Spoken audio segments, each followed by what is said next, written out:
السلام عليكم متابعي قناة اشرح لي في فيديو جديد. فإذا كنت تعاني من مشكلة في التطبيقات أنها لا تشتغل أو أي مشكل في أي تطبيق وتريد أن تقوم بحل المشكل بالرغم من أنك تقوم بإزالة التطبيق يبقى نفس المشكل، فهناك العديد من المشاكل التي تحدث في التطبيقات الخاصة بالجهاز بدون أن نقوم بفرمطة الجهاز. سنقوم بحل هذا المشكل بطريقة جد بسيطة، فكل ما عليكم هو متابعة معنا الفيديو بعد الفاصل.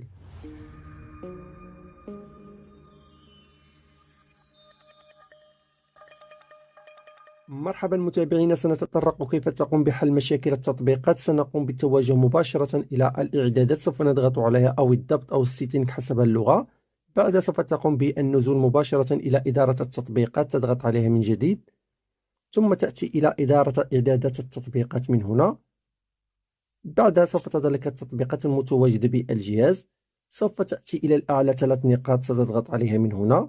سوف تظهر لك هذه الواجهة إظهار النظام، كذلك إعادة تعيين تفضيلات التطبيقات، سوف تضغط عليها من هنا. هنا سيظهر لك هل تريد أن تقوم بتعيين تفضيلات التطبيقات. سيؤدي هذا الإعادة ضبط كل الإعدادات المفضلة لديك، فبهذه الطريقة ستحل جميع المشاكل بدون أن تقوم بفرمطة الجهاز، ولن تحذف أي شيء داخل الهاتف، أي تطبيقات أو برامج أو صور أو فيديوهات.